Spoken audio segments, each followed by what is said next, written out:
TDP Janasena BJP పొత్తు దాదాపుగా ఖరారైందన్న నేపథ్యంలో అనేక ప్రశ్నలు వెంటాడుతున్నాయి.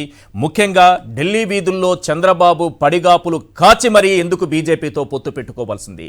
ఇదే అంశంపైనే ఇప్పుడు రాష్ట్ర వ్యాప్తంగా చర్చ జరుగుతోంది. బీజేపీకి ఏపీలో ఉన్నటువంటి ఓట్ షేర్ ఎంత? చంద్రబాబు ఎందుకు ఢిల్లీలో 3 రోజులు గడపాల్సి వచ్చింది? వారి వెంట ఎందుకు పడాల్సి వచ్చింది? కాళ్ల బేరానికి ఎందుకు వెంపర్లాడాల్సి వచ్చింది? కాళ్ల బేరానికి ఎందుకు దిగాల్సి వచ్చింది? 2014 ఎన్నికల్లో ముగ్గురు కలిసి ఎన్నికల్లో ఒక కూటమిగా ఏర్పడి విజయం సాధించిన తర్వాత ఒక ఫెయిల్యూర్ కూటమి మళ్ళీ జత కడితే వచ్చేటటువంటి ప్రయోజనం ఎవరికి? ఇది చంద్రబాబు వ్యక్తిగత ప్రయోజనానికి ఈ రోజు బీజేపీతో జత కట్టడానికి పొత్తు కోసం వెంపర్లాడారా, లేక పార్టీ ప్రయోజనాల కోసమా, లేక రాష్ట్ర ప్రయోజనాల కోసమా? చంద్రబాబు దగ్గర సమాధానం ఉందా అంటే ఆయన ఏమాత్రం మాట్లాడకుండా అక్కడి నుంచి వెళ్ళిపోతున్నారు. 2-3 రోజులుగా ఢిల్లీలో మకాం వేసి ఉన్నప్పటికీ ఇప్పటికీ కూడా చంద్రబాబు నోటి వెంట ఎటువంటి సమాధానం రావటం లేదు. బీజేపీతో పొత్తుకు వెంపర్లాడటం వెనుక కారణం అదేనా? ఇప్పుడు ఢిల్లీ వీధుల్లో కానీ ఏపీలో కానీ గల్లీ గల్లీలో ప్రతి వీధిలో ప్రతి ఏపీకి సంబంధించినటువంటి ప్రతి పౌరుడు అడుగుతున్న ప్రశ్న, బీజేపీతో పొత్తుకు వెంపర్లాడడం వెనుక కారణం అదేనా?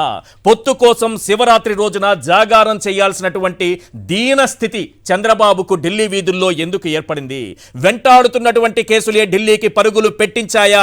మరోసారి ప్రశ్న వినిపిస్తున్నాను, వెంటాడుతున్న కేసులే ఢిల్లీకి పరుగులు పెట్టించాయా అన్న ప్రశ్న ఇప్పుడు ఏపీ మొత్తం రీసౌండ్లో వినిపిస్తోంది. సొంత పార్టీ నేతలు వద్దంటున్నా, కార్యకర్తలు కాదంటున్నా చంద్రబాబు మాత్రం పొత్తు కోసమే వెంపర్లాడారు. తన పార్ట్నర్ అయినటువంటి పవన్ కళ్యాణ్కు ఆయన ఒక టాస్క్ ఇచ్చారు. ఆ టాస్క్ ప్రకారం పవన్ కళ్యాణ్ బీజేపీతో పొత్తు కుదర్చడంలో ఎంతో చెమటోడ్చారు. ఆయన స్వయంగానే చెప్పారు, నేను బీజేపీ పెద్దల దగ్గర తిట్లు తిన్నాను అని స్వయంగా చెప్పారు. ఎవరి ప్రయోజనాల కోసం పవన్ కళ్యాణ్ తిట్లు తినాల్సి వచ్చింది? ఈ రాష్ట్ర ప్రయోజనాల కోసం ఆయన తిట్లు తినాల్సి వచ్చిందా? ఈ రాష్ట్ర ప్రయోజనాల కోసం ఏనాడైనా బీజేపీ పెద్దల దగ్గర పవన్ కళ్యాణ్ మాట్లాడారా? కేవలం టీడీపీని బీజేపీని కలపడమే ఒక టాస్క్గా పెట్టుకుని దానికోసమే ఆయన ఇన్ని రోజులు పనిచేస్తూ వచ్చారు. ఇప్పుడు కూడా అదే చెబుతున్నారు.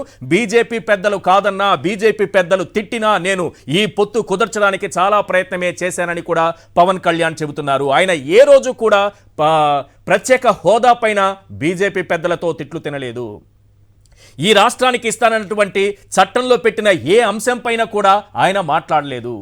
కనీసం రాయలసీమకు రావాల్సినటువంటి వెనుకబడిన రాయలసీమ లాంటి ప్రాంతాలు, ఉత్తరాంధ్రలోని జిల్లాలకు రావాల్సినటువంటి బుందేల్ఖండ్ తరహా ప్యాకేజీ కోసం ఎప్పుడూ కూడా బీజేపీ పెద్దల దగ్గర నోరు మెదపని పవన్ కళ్యాణ్ కేవలం పొత్తు కోసమే పనిచేశానని స్వయంగా చెప్పుకున్నారు. అసలు బాబుకి అంత అవసరం ఎందుకు వచ్చింది? ఏపీలో మొన్నటికి మొన్న 2019లో జరిగినటువంటి ఎన్నికల్లో బీజేపీకి వచ్చిన ఓట్ షేర్ ఎంతో ఈ రాష్ట్ర ప్రజలందరికీ తెలుసు. అక్కడ ఉన్నటువంటి ఈవీఎంలు అన్నింటికీ కూడా తెలుసు వాటికి వచ్చినటువంటి, ఆ పార్టీకి వచ్చినటువంటి ఓట్ షేర్. అయినా సరే చంద్రబాబు ఈ పొత్తు కోసం వెంపర్లాడడం వెనుక ఆంతర్యం ఏమిటి? ఆయన స్వప్రయోజనమా, పార్టీ ప్రయోజనమా, రాష్ట్ర ప్రయోజనమా అన్న 3 ప్రశ్నలలో మొదటి ప్రశ్నే కరెక్ట్ అని కూడా సమాధానం ఇప్పుడు అందరి నుంచి వినిపిస్తోంది. సొంత పార్టీ నేతలు వద్దంటున్నా చంద్రబాబు ఢిల్లీకి పరుగులు పెట్టారు, సీట్ల బేరం కుదుర్చుకునేటటువంటి ప్రయత్నం చేశారు. బీజేపీతో పొత్తు కోసం చంద్రబాబు పాకులాట దేనికి అనేటటువంటి ప్రశ్న వినిపిస్తోంది. ఢిల్లీలో 3 రోజులు మకాం వేసి ఇక్కడ రాష్ట్రంలో ఎటువంటి పార్టీ కార్యకలాపాలు నిర్వహించకుండా కేవలం పొత్తు కోసం ఢిల్లీలో ఉండాల్సినటువంటి దుస్థితి చంద్రబాబుకు ఎందుకు ఏర్పడింది? నాడు ఢిల్లీలో నేను చక్రం తిప్పాను, పెద్ద పెద్ద వాళ్ళ పదవుల్లో కూర్చోబెట్టిన వ్యక్తిని నేనే అని చెప్పుకున్నటువంటి చంద్రబాబు ఈరోజు అమిత్ షా ఇంటి ముందు పడిగాపులు కాచి 3 రోజులు వెయిట్ చేసి ఆఖరికి పొత్తు కుదుర్చుకునేటటువంటి దుస్థితికి ఎందుకు వచ్చారు? కానీ చంద్రబాబు చెప్పాల్సినటువంటి ప్రశ్నకు సమాధానం చెప్పాల్సినటువంటి అవసరం ఉంది. బీజేపీతో పొత్తుకు వెంపర్లాడడం వెనుక అసలు కారణం అదేనా? చంద్రబాబు నాయుడు గారు దీనికి సమాధానం చెప్పాలి. ముఖ్యంగా ఆ రోజు బీజేపీతో ఎందుకు బయటకు వచ్చారు? ప్రత్యేక హోదా ఇవ్వలేదు కాబట్టి బయటకు వచ్చానన్నారు. ముందుగా ఆయనే ప్యాకేజీ కుదుర్చుకున్నారు, ఓకే అన్నారు, సన్మానాలు చేశారు, ఇక్కడి నుంచి తీర్మానాలు చేసి కేంద్రానికి పంపించారు. ఆ తరువాత జగన్ గారు చేస్తున్నటువంటి పోరాటం చూసి మళ్ళీ ఇటువైపు షిఫ్ట్ అయ్యి యూటర్న్ తీసుకుని ప్రత్యేక హోదా కావాల్సిందే అని బీజేపీ పైన ఒంటికాలిపై లేచారు.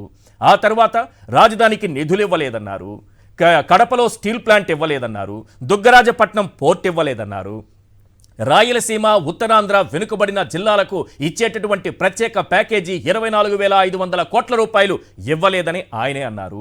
ఇప్పుడు ఇన్ని మాట్లాడి ఒక్కో ధర్మ పోరాట దీక్షకు 12 కోట్ల రూపాయలు ప్రజాధనాన్ని వృధా చేసి మోడీని దూషించరాని మాటలు దూషించి ఆయనను తిట్టని తిట్లు తిట్టి వ్యక్తిగత జీవితాన్ని కూడా నడివీధికి లాగినటువంటి చంద్రబాబు ఇప్పుడు ఢిల్లీ వీధుల్లో పడిగాపులు కాచి ఎందుకు బీజేపీతో పొత్తు కోసం వెంపర్లాడుతున్నారన్న ప్రశ్న ఈ రోజు రాష్ట్రం మొత్తం కూడా రీసౌండ్ లో వినిపిస్తోంది.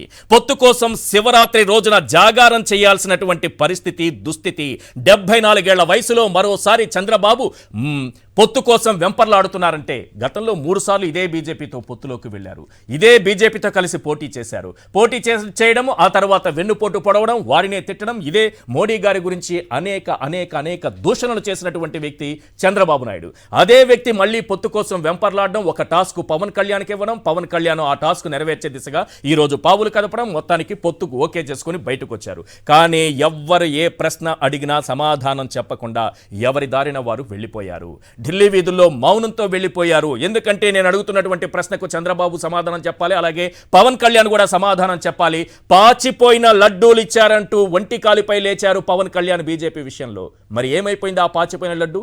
ఈ రోజు అంత తీయగా పవన్ కళ్యాణ్కి ఎలా మారింది? వారి చేత తిట్లు తిని మరి, వారి దగ్గర లెంపకాయలు తిని మరి ఎందుకు పొత్తు కోసం వెంపర్లాడాల్సి వచ్చింది? కేవలం చంద్రబాబు కోసం. ఈ రాష్ట్ర ప్రయోజనాలు ఇద్దరికీ పట్టవు. చంద్రబాబు ప్రయోజనాలు మాత్రమే పవన్ కళ్యాణ్కు కావాలి, ఆయన స్వప్రయోజనాలు మాత్రమే చంద్రబాబు కావాలి. పార్టీ అవసరం లేదు, ఈ రాష్ట్రం అవసరం లేదు. తిట్టిన నోటివనే తిట్టి ఇప్పుడు కాళ్ల బేరానికి వెళ్లి పొత్తు కుదుర్చుకున్నటువంటి వ్యక్తి చంద్రబాబు నాయుడు. అసలు ఏం చూసి ఆయన ఈ విధంగా పొత్తు కోసం వెంపర్లాడుతున్నారు?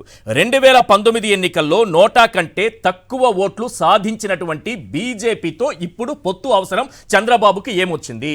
గమ్మత్ ఏంటంటే బీజేపీకి వచ్చిన ఓట్ల కంటే నోటాకు పోలైన ఓట్ల శాతమే ఎక్కువగా కనిపిస్తోంది. నేను చెప్పానుగా, ఈవీఎంలను అడగచ్చు, అవి చెబుతాయి అసలు బీజేపీకి వచ్చినటువంటి ఓట్ షేర్ ఎంత అని. మరి చంద్రబాబు కనిపించలేదా? కనిపిస్తోంది. కానీ అలాంటి పార్టీతో పొత్తు కావాలి. ఎందుకు కావాలి? భయం. టన్నుల కొద్దీ భయం ఈరోజు చంద్రబాబును వెంటాడుతోంది. అలాంటి పార్టీతో ఎవరైనా పొత్తుకు తహతహలాడుతారా? 0.8% ఓట్ షేర్ ఉన్నటువంటి పార్టీతో. కానీ చంద్రబాబు మాత్రమే తహతహలాడతారు. చంద్రబాబు మాత్రమే ఢిల్లీ వీధుల్లో పడిగాపులు కాస్తారు. చంద్రబాబు మాత్రమే అర్ధరాత్రిలో కాళ్లు పట్టుకుంటారు. అవసరమైతే ఆయన కాళ్లు పట్టుకుంటారు అనడానికి చిదంబరం విషయంలో మనం చూసాము. చిదంబరాన్ని అర్ధరాత్రి కలిసి కాళ్లు పట్టుకుని జగన్ గారి విషయంలో ఏం చేశారు? అలాంటి వ్యక్తి ఈరోజు మళ్ళీ మొన్నటికి మొన్న మోడీ గారిని వ్యక్తిగతంగా దూషించినటువంటి వ్యక్తి, ఉగ్రవాదితో పోల్చుతూ మాట్లాడినటువంటి వ్యక్తి ఈ రోజు కాళ్ల బేరానికి వెళ్లారు.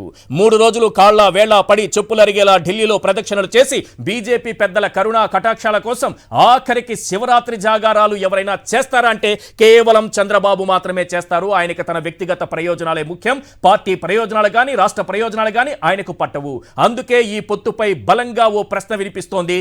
ఈ పొత్తు టీడీపీ ప్రయోజనం కోసమా, రాష్ట్ర ప్రయోజనం కోసమా, లేదంటే చంద్రబాబు వ్యక్తిగత ప్రయోజనం కోసమా అంటే ఖచ్చితంగా చంద్రబాబు వ్యక్తిగత ప్రయోజనం కోసమే. బీజేపీతో పొత్తు కోసం బాబు పవన్ ఇంతలా వెంపర్లాట దేనికి? ఇదే ఇప్పుడు బలంగా వినిపిస్తున్నటువంటి ప్రశ్న. ఏదేమైనా బాబు గారి కాళ్ల బేరం ఫలించినట్టే కనిపిస్తోంది. ఢిల్లీ పెద్దల డిమాండ్లకు బాబు తలొగ్గినట్టే సంకేతాలు కూడా అందుతున్నాయి. ముఖ్యంగా ఇక్కడ దాదాపుగా 8 పార్లమెంటు సీట్లు బీజేపీకి ఇవ్వడానికి చంద్రబాబు అంగీకరించారనేటటువంటి సమాచారం అందుతోంది. అయితే ఆసక్తికరమైనటువంటి అంశం ఏంటంటే 6 మాత్రమే ఇవ్వగలనని చంద్రబాబు చెప్పడం, ఆ తర్వాత బీజేపీ 8 స్థానాలకు పట్టుబడితే ఇక్కడ ఒక మెట్టు దిగి పవన్ కళ్యాణ్ తాను త్యాగం చేస్తానని చెప్పారట.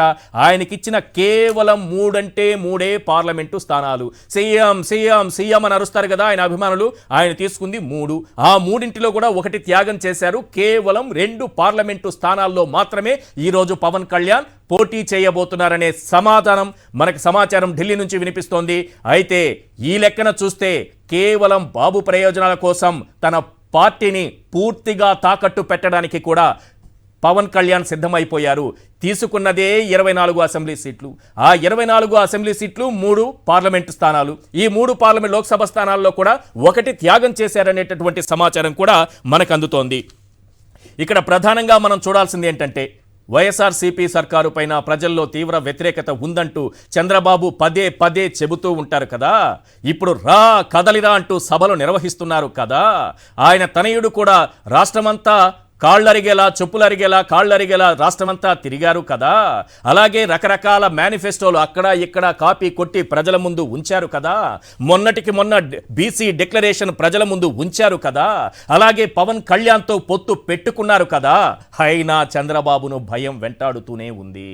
చంద్రబాబును భయం ఒక నీడలా వెంటాడుతూనే ఉంది. 74 ఏళ్ల వయసులో పొత్తుల మారి మరోసారి పొత్తుకు తెగబడ్డారు. తిట్టిన నోటితోనే తిట్టి మళ్ళీ కాళ్లబేరానికి వెళ్ళారు. అసలు ఏ అవసరం వచ్చింది చంద్రబాబుకు ఈరోజు బీజేపీతో పొత్తు కోసం వెంపర్లాడాల్సిన అవసరం ఎందుకు వచ్చింది? గత ఎన్నికల్లో నోటాకు పోలైనటువంటి ఓట్ల శాతం ఎంతో తెలుసా? 1.28% నోటాకు వచ్చింది ఈ రాష్ట్రంలో 2019 ఎన్నికల్లో. మరి బీజేపీకి వచ్చినటువంటి ఓట్ షేర్ ఎంతో తెలుసా? 0.84%. కనీసం నోటాకు వచ్చినటువంటి ఓట్లు కూడా రాని బీజేపీ వెంట చంద్రబాబు ఎందుకు పడుతున్నారు? ఎందుకు ఈ వెంపర్లాట?